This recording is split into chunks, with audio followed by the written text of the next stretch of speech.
ನನಗೆ ಸಂಪೂರ್ಣವಾದಂಥ ಮಾಹಿತಿ ಇಲ್ಲ. ನಾನು ಮಾಧ್ಯಮದಲ್ಲಿ ನೋಡಿದ್ದಷ್ಟು ಬಿಟ್ಟರೆ ಅಲ್ಲಿ ನಡೆದಿರ್ತಕ್ಕಂಥ ಘಟನೆ ಏನು, ಯಾತಕ್ಕೆ ಮುಖ್ಯಮಂತ್ರಿಗಳು ಅಷ್ಟೊಂದು ಅಪ್ಸೆಟ್ ಆದರು ಅಂಥೇಳಿ ಇನ್ನೂ ನನಗೆ ಸರಿಯಾದ ಮಾಹಿತಿ ತೊಗೊಂಡಿಲ್ಲ ನಾನು.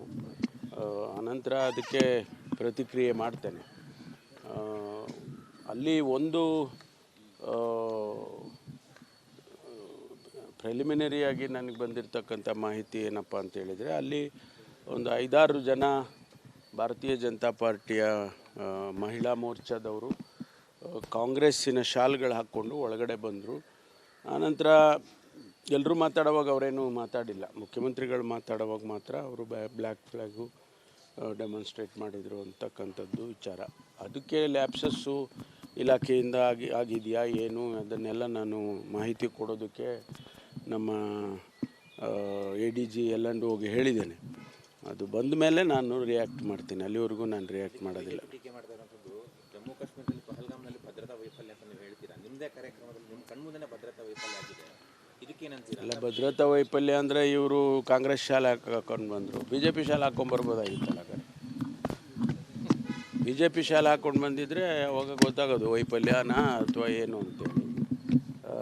ಇವರು ನಮ್ಮ ಅದು ಕಾಂಗ್ರೆಸ್ ಪಕ್ಷದ ಶಾಲೆ ಹಾಕ್ಕೊಂಡು ಬರೋದಕ್ಕೆ ಇವ್ರಿಗೇನು ನೈತಿಕತೆ ಇತ್ತು ಗೊತ್ತಿಲ್ಲ ನನಗೆ. CM ಆ ವರ್ತನೆ ಬೇಡ ಆಗಿತ್ತು ಅನ್ನೋದು ಅದೇನೋ ಹೇಳಿದ್ನಲ್ಲ. ಯಾತಕ್ಕೆ ಇವೆಲ್ಲ ಏನಾಗುತ್ತೆ ಅಂದರೆ ಇದ್ರ ಹಿಂದೆ ಏನಾದರೂ ಒಂದು ನಡೆದುಬಿಡುತ್ತೆ. ಆ ಕಾರಣಕ್ಕೆ ಅಂಥ ಸಿಚುವೇಶನ್ ಕ್ರಿಯೇಟ್ ಆಗುತ್ತೆ. ಅದಕ್ಕೋಸ್ಕರ ಅದು ಏನು ನಡೆದಿತ್ತು ಏನು ಎಲ್ಲ ಅಂತೇಳಿ ವಿಚಾರ ಮಾಡ್ತೀನಿ. ಮತ್ತೊಂದು ಕಡೆ BJP CM ಅವರು ಕ್ಷಮೆಯಾಚನೆ ಮಾಡಬೇಕು, ಯುದ್ಧ ಬೇಡ ಅಂತ ವಿಚಾರದಲ್ಲಿ ಅವರು ಹೇಳಿದಾರಲ್ಲ. ನಾನು ಯಾವ ಉದ್ದೇಶಕ್ಕಾಗಿ ಆ ರೀತಿ ಹೇಳಿದೆ ಅನ್ನೋದನ್ನು ಮುಖ್ಯಮಂತ್ರಿಗಳಾಗಲೇ ಕ್ಲಾರಿಫೈ ಮಾಡಿದ್ದಾರೆ. ಮತ್ತು ಅಗತ್ಯ ಬಿದ್ದಾಗ ನಾವು ಮಾಡೋದಕ್ಕೇನು ಹಿಂದೆ ಮುಂದೆ ನೋಡಬಾರ್ದು ಅಂತಲೂ ಹೇಳಿದ್ದಾರೆ. ಬೆಳಗಾವಿ ವಿಚಾರದಲ್ಲಿ ಕಾಂಗ್ರೆಸ್ನ ನಾಯಕರು ಮೃದು ಧೋರಣೆ ತೋರಿಸ್ತಾ ಇದ್ದಾರೆ ಅನ್ನೋದು ಒಂದು ಮಾತು. ನೋಡಿ, ದೇಶದ ಭದ್ರತೆಯ ವಿಚಾರದಲ್ಲಿ ಕಾಂಗ್ರೆಸ್ ಪಕ್ಷ ಕೊಟ್ಟಿರ್ತಕ್ಕಂಥ ಅಥವಾ ಮಾಡಿರ್ತಕ್ಕಂಥ ತ್ಯಾಗಕ್ಕಿಂತ ಇನ್ಯಾರೂ ಕೂಡ ಮಾಡೋದಕ್ಕೆ ಸಾಧ್ಯ ಇಲ್ಲ. ಅಷ್ಟು ತ್ಯಾಗ ಬಲಿದಾನ ಕಾಂಗ್ರೆಸ್ ಪಕ್ಷ ದೇಶದ ಭದ್ರತೆಗೆ ಮಾಡಿದೆ. ಇದರಿಂದ ನಾವು ಯಾರ ಹತ್ರನೂ ಪಾಠ ಹೇಳಿಸ್ಕೋಬೇಕಾಗಿಲ್ಲ.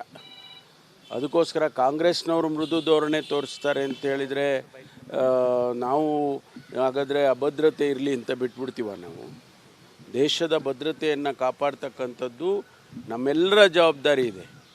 ಆದರೆ ಹೆಚ್ಚಿನ ಅಂಶ ಯಾರು ಅಧಿಕಾರದಲ್ಲಿರ್ತಾರೆ ಅವರು ತೀರ್ಮಾನಗಳನ್ನು ತಗೊಳ್ಳೋದಕ್ಕೆ ಅವರಿಗೆ ಅವಕಾಶ ಇದೆ. ಆದರೆ ನಾವೆಲ್ಲರೂ ಕೂಡ ಒಂದಲ್ಲ ಒಂದು ರೀತಿಯಲ್ಲಿ ಜವಾಬ್ದಾರಿ ನಮಗೂ ಕೂಡ ಎಲ್ಲರಿಗೂ ಇರಬೇಕಾಗುತ್ತೆ. ಕಾಂಗ್ರೆಸ್ ಅದಕ್ಕೆ ಸರ್ವಪಕ್ಷದ ಸಭೆಯಲ್ಲಿ ನಮ್ಮವರು ಹೇಳಿದ್ದಾರೆ. ಯಾರು ನಮ್ಮ ಪ್ರತಿನಿಧಿಗಳು ಭಾಗವಹಿಸಿದರು, ನಮ್ಮ ಅಧ್ಯಕ್ಷರು ಭಾಗವಹಿಸಿದರು ಮತ್ತು ನಮ್ಮ ಪ್ರತಿನಿಧಿಗಳು ಭಾಗವಹಿಸಿದರು, ಅವರೆಲ್ಲ ಸ್ಪಷ್ಟವಾಗಿ ಹೇಳಿದ್ದಾರೆ. ನಾವು ಇದನ್ನು ಸಹಿಸೋದಿಲ್ಲ ಅಂತಕ್ಕಂಥ ಮಾತನ್ನು ಸ್ಪಷ್ಟವಾಗಿ ಸರ್ವಪಕ್ಷದ ಸಭೆಯಲ್ಲಿ ಡೆಲ್ಲಿಯಲ್ಲಿ ಹೇಳಿದ್ದಾರೆ. ಸರ್, ಬೆಳಗಾವಿ ವಿಚಾರವಾಗಿ ಕೆಲವೇ ಸಚಿವರು ಮಾತ್ರ ಸೂಕ್ಷ್ಮವಾಗಿ ಮಾತಾಡ್ತಾ ಇದ್ದಾರೆ. ಈಗ ಮೊನ್ನೆ ಅರಬಿ ತಿಮ್ಮಾಪುರ ಅವ್ರು ಮಾತಾಡುವಾಗ ಜಾತಿ ಧರ್ಮ ಕೇಳ್ಬಿಟ್ಟೇನು ಹೊಡೆಯಲ್ಲ, ದಬ ಹೊಡ್ಕೊಂಡು ಹೋಗ್ತಾರೆ, ಇದನ್ನು ಪೊಲಿಟಿಸೈಸ್ ಮಾಡ್ತಾ ಇದ್ದೀರಾ. ಆಮೇಲೆ ಆ ಮೃತರ ಪತ್ನಿ ಹೇಳಿದ್ರು ಧರ್ಮ ಕೇಳ್ಬಿಟ್ಟು ಹೊಡೆದ್ರು ಅಂತ. ಇಲ್ಲ, ಆ ಲೇಡಿ ಗಾಬರಿ ಆಗಿದ್ರು, ಆ ಕಾರಣದಿಂದ ಹೇಳಿರ್ತಾರೆ ಅಂತ ಎಲ್ಲವನ್ನ ಕೂಡ ಅಲ್ಲುಗಳ್ತಾರೆ. ಸರ್ ನೋಡಿ, ಇದರ ಬಗ್ಗೆ ಹೆಚ್ಚು ವ್ಯಾಖ್ಯಾನ ಮಾಡೋದು ಸರಿ ಕಾಣಿಸೋದಿಲ್ಲ. ನಾನೊಂದು ಹೇಳೋದು, ಇನ್ನೊಬ್ರೊಂದು ಹೇಳೋದು, ಬಾಯಿಗೆ ಬಂದಂಗೆ ನಾವೆಲ್ಲರೂ ಕೂಡ ಹೇಳ್ತಾ ಹೋದರೆ ಅದರ ಮಹತ್ವನೇ ಹೋಗಿಬಿಡುತ್ತೆ.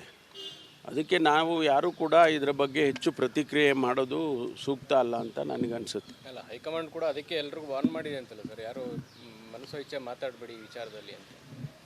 ನಮಗೇನು ಗೊತ್ತಿಲ್ಲ ಅದು ನನಗೆ. ಬಟ್ ನಾವೆಲ್ಲ ಸ್ವಲ್ಪ ಭಾಳ ಎಚ್ಚರಿಕೆಯಿಂದ ಮಾತಾಡಬೇಕು ಇವೆಲ್ಲ. ಈ ವಿಷಯ ನೋಡಿ, ಇದು ದೇಶದ ಭದ್ರತೆ ವಿಚಾರ. ನಾನು ಮೊದಲೇ ಹೇಳಿದ್ದೇನೆ, ಹಿಂದೆನೇ ನಾನು ರಿಯಾಕ್ಟ್ ಮಾಡಿದಾಗ ಹೇಳಿದೆ, ಪಕ್ಷಾತೀತವಾಗಿ ಇದು ಈ ಘಟನೆಯನ್ನು ನಾವು ನೋಡಬೇಕಾಗುತ್ತೆ ಮತ್ತು ಪಕ್ಷಾತೀತವಾಗಿ ತೀರ್ಮಾನಗಳು ತಗೋಬೇಕಾಗುತ್ತೆ ಅಂತ ಕೂಡ ಹೇಳಿದ್ದೆ ನಾನು. ಅದೇ ರೀತಿ ಇವತ್ತು ಹೇಳ್ತೇನೆ, ಇದು ಬಿಯಾಂಡ್ ಪಾಲಿಟಿಕ್ಸ್ ಆಗಬೇಕು. ನಮ್ಮ ಯಾವುದೇ ಪ್ರತಿಕ್ರಿಯೆ ಏನಿದೆ ಇದು ಬಿಯಾಂಡ್ ಪಾಲಿಟಿಕ್ಸ್ ಆಗಬೇಕು. ಜೊತೆಗೆ ಭದ್ರತೆಯ ದೃಷ್ಟಿಯಿಂದ ದೇಶದ ಭದ್ರತೆ ಬಗ್ಗೆ ಸರ್ಕಾರ ಏನು ಇವತ್ತು ಕೇಂದ್ರ ಸರ್ಕಾರ ಇದೆ, ಅವರು ಏನು ಕ್ರಮ ತಗೋಬೇಕು ಅದಕ್ಕೆಲ್ಲ ನಮ್ಮ ಸಹಕಾರ ಇದೆ. ನಾವು ಹೇಳಿದ್ದೇವೆ, ಕಾಂಗ್ರೆಸ್ ಪಕ್ಷ ಅಧಿಕೃತವಾಗಿ ಹೇಳಿದೆ, ದೇಶದ ಭದ್ರತೆಯ ವಿಚಾರದಲ್ಲಿ ನಾವು ನಿಮ್ಮ ಜೊತೆಯಲ್ಲಿ ಇರ್ತೇವೆ ಅಂತಕ್ಕಂಥದ್ದನ್ನು ಈಗಾಗಲೇ AICC ಹೇಳಿದ್ದಾರೆ. That is our stand. Sir, ಈಗ ರಾಜಣ್ಣ CD ವಿಚಾರಣೆ ಎದುರಿಸಿದ್ದಾರೆ, ಯಾವುದೇ ಸಾಕ್ಷ್ಯಾಧಾರಗಳನ್ನು ಕೊಟ್ಟಿಲ್ಲ, ಈ ಸ್ಟೇಟ್ಮೆಂಟ್ ಮಾತ್ರ ರೆಕಾರ್ಡ್ ಆಗಿದೆ. ಈ ಕೇಸ್ ಇಲ್ಲಿಗೆ ಮುಕ್ತಾಯನ ಸರ್? ಗೊತ್ತಿಲ್ಲ, ತನಿಖೆ ವರದಿ ಬರಲಿ. ಅವರು ಈಗ ಅವ್ರ ಸ್ಟೇಟ್ಮೆಂಟ್ ತೊಗೊಂಡಿದ್ದಾರೆ, ಅದರ ಆಫ್ಟರ್ ದಿ ಸ್ಟೇಟ್ಮೆಂಟ್ ಅದರಿಂದ ಏನು ಫಾಲೋಔಟ್ ಇರುತ್ತೆ ಅದನ್ನೆಲ್ಲ ತನಿಖೆ ಮಾಡ್ತಾರೆ.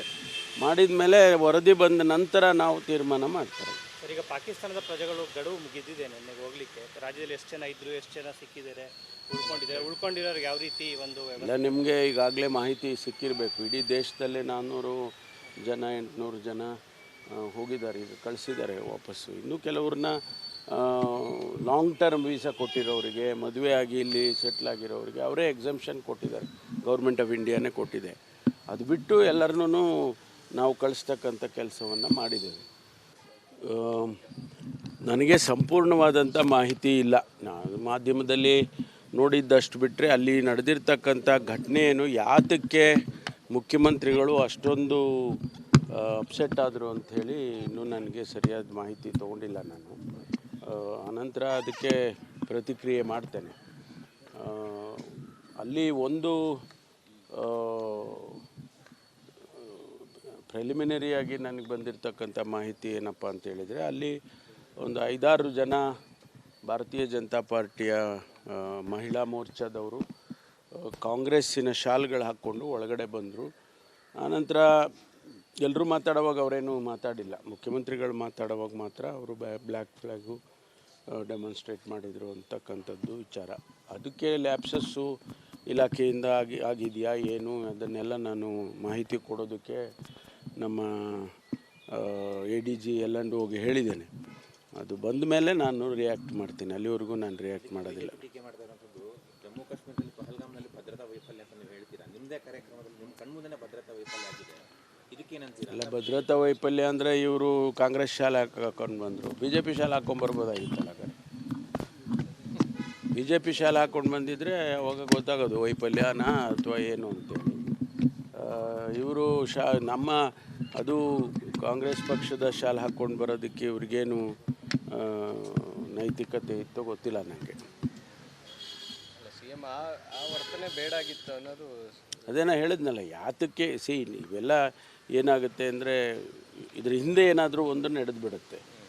ಆ ಕಾರಣಕ್ಕೆ ಅಂಥ ಸಿಚುವೇಶನ್ ಕ್ರಿಯೇಟ್ ಆಗುತ್ತೆ. ಅದಕ್ಕೋಸ್ಕರ ಅದು ಏನು ನಡೆದಿತ್ತು ಏನು ಎಲ್ಲ ಅಂತೇಳಿ ವಿಚಾರ ಮಾಡ್ತೀನಿ. ಮತ್ತೊಂದು ಕಡೆ BJಪಿಯವರು CM ಅವರು ಕ್ಷಮೆಯಾಚನೆ ಮಾಡಬೇಕು, ಯುದ್ಧ ಬೇಡ ಅಂತ ವಿಚಾರದಲ್ಲಿ ಒತ್ತಾಯ ಅವ್ರು ಹೇಳಿದಾರಲ್ಲ, ನಾನು ಯಾವ ಉದ್ದೇಶಕ್ಕಾಗಿ ಆ ರೀತಿ ಹೇಳಿದೆ ಅನ್ನೋದನ್ನು ಮುಖ್ಯಮಂತ್ರಿಗಳಾಗಲೇ ಕ್ಲಾರಿಫೈ ಮಾಡಿದ್ದಾರೆ. ಮತ್ತು ಅಗತ್ಯ ಬಿದ್ದಾಗ ನಾವು ಮಾಡೋದಕ್ಕೇನು ಹಿಂದೆ ಮುಂದೆ ನೋಡಬಾರ್ದು ಅಂತಲೂ ಹೇಳಿದ್ದಾರೆ. ಬೆಳಗಾವಿ ವಿಚಾರದಲ್ಲಿ ಕಾಂಗ್ರೆಸ್ನ ನಾಯಕರು ಮೃದು ಧೋರಣೆ ತೋರಿಸ್ತಾ ಇದ್ದಾರೆ ಅನ್ನೋದು ಒಂದು ಮಾತು ಸರ್. ನೋಡಿ, ದೇಶದ ಭದ್ರತೆಯ ವಿಚಾರದಲ್ಲಿ ಕಾಂಗ್ರೆಸ್ ಪಕ್ಷ ಕೊಟ್ಟಿರ್ತಕ್ಕಂಥ ಅಥವಾ ಮಾಡಿರ್ತಕ್ಕಂಥ ತ್ಯಾಗಕ್ಕಿಂತ ಇನ್ಯಾರೂ ಕೂಡ ಮಾಡೋದಕ್ಕೆ ಸಾಧ್ಯ ಇಲ್ಲ. ಅಷ್ಟು ತ್ಯಾಗ ಬಲಿದಾನ ಕಾಂಗ್ರೆಸ್ ಪಕ್ಷ ದೇಶದ ಭದ್ರತೆಗೆ ಮಾಡಿದೆ. ಇದರಿಂದ ನಾವು ಯಾರ ಹತ್ರನೂ ಪಾಠ ಹೇಳಿಸ್ಕೋಬೇಕಾಗಿಲ್ಲ.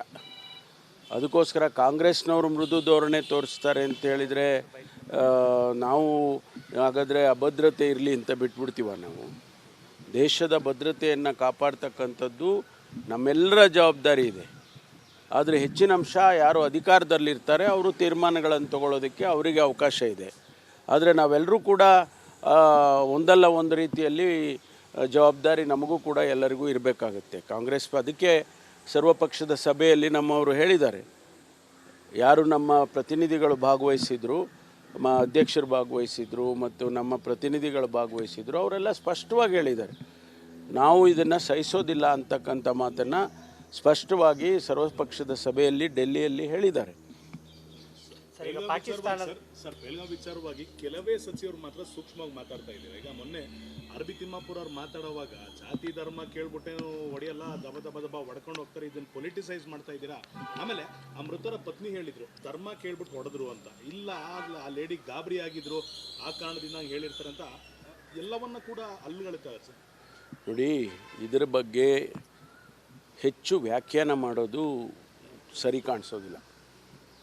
ನಾನೊಂದು ಹೇಳೋದು, ಇನ್ನೊಬ್ರೊಂದು ಹೇಳೋದು, ಬಾಯಿಗೆ ಬಂದಂಗೆ ನಾವೆಲ್ಲರೂ ಕೂಡ ಹೇಳ್ತಾ ಹೋದರೆ ಅದರ ಮಹತ್ವನೇ ಹೋಗ್ಬಿಡುತ್ತೆ. ಅದಕ್ಕೆ ನಾವು ಯಾರೂ ಕೂಡ ಇದರ ಬಗ್ಗೆ ಹೆಚ್ಚು ಪ್ರತಿಕ್ರಿಯೆ ಮಾಡೋದು ಸೂಕ್ತ ಅಲ್ಲ ಅಂತ ನನಗನ್ಸುತ್ತೆ. ಅಲ್ಲ, ಹೈಕಮಾಂಡ್ ಕೂಡ ಅದಕ್ಕೆ ಎಲ್ರಿಗೂ ವಾರ್ನ್ ಮಾಡಿದೆ ಅಂತಲ್ಲ ಸರ್, ಯಾರು ಮನಸ್ಸು ಇಚ್ಛೆ ಮಾತಾಡಬೇಡಿ ಈ ವಿಚಾರದಲ್ಲಿ ಅಂತ. ನಮಗೇನು ಗೊತ್ತಿಲ್ಲ ಅದು ನನಗೆ. ಬಟ್ ನಾವೆಲ್ಲ ಸ್ವಲ್ಪ ಭಾಳ ಎಚ್ಚರಿಕೆಯಿಂದ ಮಾತಾಡಬೇಕು ಇವೆಲ್ಲ. ಈ ವಿಷಯ ನೋಡಿ, ಇದು ದೇಶದ ಭದ್ರತೆ ವಿಚಾರ. ನಾನು ಮೊದಲೇ ಹೇಳಿದ್ದೇನೆ, ಹಿಂದೆನೇ ನಾನು ರಿಯಾಕ್ಟ್ ಮಾಡಿದಾಗ ಹೇಳಿದೆ, ಪಕ್ಷಾತೀತವಾಗಿ ಇದು ಈ ಘಟನೆಯನ್ನು ನಾವು ನೋಡಬೇಕಾಗುತ್ತೆ ಮತ್ತು ಪಕ್ಷಾತೀತವಾಗಿ ತೀರ್ಮಾನಗಳು ತಗೋಬೇಕಾಗುತ್ತೆ ಅಂತ ಕೂಡ ಹೇಳಿದ್ದೆ ನಾನು. ಅದೇ ರೀತಿ ಇವತ್ತು ಹೇಳ್ತೇನೆ, ಇದು ಬಿಯಾಂಡ್ ಪಾಲಿಟಿಕ್ಸ್ ಆಗಬೇಕು. ನಮ್ಮ ಯಾವುದೇ ಪ್ರತಿಕ್ರಿಯೆ ಏನಿದೆ ಇದು ಬಿಯಾಂಡ್ ಪಾಲಿಟಿಕ್ಸ್ ಆಗಬೇಕು. ಜೊತೆಗೆ ಭದ್ರತೆಯ ದೃಷ್ಟಿಯಿಂದ ದೇಶದ ಭದ್ರತೆ ಬಗ್ಗೆ ಸರ್ಕಾರ ಏನು ಇವತ್ತು ಕೇಂದ್ರ ಸರ್ಕಾರ ಇದೆ, ಅವರು ಏನು ಕ್ರಮ ತಗೋಬೇಕು ಅದಕ್ಕೆಲ್ಲ ನಮ್ಮ ಸಹಕಾರ ಇದೆ. ನಾವು ಹೇಳಿದೆವು, ಕಾಂಗ್ರೆಸ್ ಪಕ್ಷ ಅಧಿಕೃತವಾಗಿ ಹೇಳಿದೆ, ದೇಶದ ಭದ್ರತೆಯ ವಿಚಾರದಲ್ಲಿ ನಾವು ನಿಮ್ಮ ಜೊತೆಯಲ್ಲಿ ಇರ್ತೇವೆ ಅಂತಕ್ಕಂಥದ್ದನ್ನು ಈಗಾಗಲೇ AICC ಹೇಳಿದ್ದಾರೆ. That is our stand. ಸರಿ, ರಾಜಣ್ಣ CD ವಿಚಾರಣೆ ಎದುರಿಸಿದ್ದಾರೆ, ಯಾವುದೇ ಸಾಕ್ಷ್ಯಾಧಾರಗಳನ್ನು ಕೊಟ್ಟಿಲ್ಲ, ಈ ಸ್ಟೇಟ್ಮೆಂಟ್ ಮಾತ್ರ ರೆಕಾರ್ಡ್ ಆಗಿದೆ. ಈ ಕೇಸ್ ಇಲ್ಲಿಗೆ ಮುಕ್ತಾಯನ ಸರ್? ಗೊತ್ತಿಲ್ಲ, ತನಿಖೆ ವರದಿ ಬರಲಿ. ಅವರು ಈಗ ಅವ್ರ ಸ್ಟೇಟ್ಮೆಂಟ್ ತೊಗೊಂಡಿದ್ದಾರೆ. ಅದರ ಆಫ್ಟರ್ ದಿ ಸ್ಟೇಟ್ಮೆಂಟ್ ಅದರಿಂದ ಏನು ಫಾಲೋಔಟ್ ಇರುತ್ತೆ ಅದನ್ನೆಲ್ಲ ತನಿಖೆ ಮಾಡ್ತಾರೆ. ಮಾಡಿದ ಮೇಲೆ ವರದಿ ಬಂದ ನಂತರ ನಾವು ತೀರ್ಮಾನ ಮಾಡ್ತಾರೆ. ಸರ್, ಈಗ ಪಾಕಿಸ್ತಾನದ ಪ್ರಜೆಗಳು ಗಡುವು ಮುಗಿದಿದೆ ನಿನ್ನೆಗೆ ಹೋಗ್ಲಿಕ್ಕೆ. ರಾಜ್ಯದಲ್ಲಿ ಎಷ್ಟು ಜನ ಇದ್ದರು, ಎಷ್ಟು ಜನ ಸಿಕ್ಕಿದ್ದಾರೆ, ಉಳ್ಕೊಂಡಿರೋರಿಗೆ ಯಾವ ರೀತಿ ಒಂದು ಇಲ್ಲ, ನಿಮಗೆ ಈಗಾಗಲೇ ಮಾಹಿತಿ ಸಿಕ್ಕಿರಬೇಕು. ಇಡೀ ದೇಶದಲ್ಲೇ 400 ಜನ 800 ಜನ ಹೋಗಿದ್ದಾರೆ, ಈಗ ಕಳಿಸಿದ್ದಾರೆ ವಾಪಸ್ಸು. ಇನ್ನೂ ಕೆಲವ್ರನ್ನ ಲಾಂಗ್ ಟರ್ಮ್ ವೀಸಾ ಕೊಟ್ಟಿರೋರಿಗೆ, ಮದುವೆ ಆಗಿ ಇಲ್ಲಿ ಸೆಟ್ಲ್ ಆಗಿರೋರಿಗೆ ಅವರೇ ಎಕ್ಸಂಪ್ಷನ್ ಕೊಟ್ಟಿದ್ದಾರೆ. ಗೌರ್ಮೆಂಟ್ ಆಫ್ ಇಂಡಿಯಾನೇ ಕೊಟ್ಟಿದೆ. ಅದು ಬಿಟ್ಟು ಎಲ್ಲರನ್ನೂ ನಾವು ಕಳಿಸ್ತಕ್ಕಂಥ ಕೆಲಸವನ್ನು ಮಾಡಿದ್ದೇವೆ.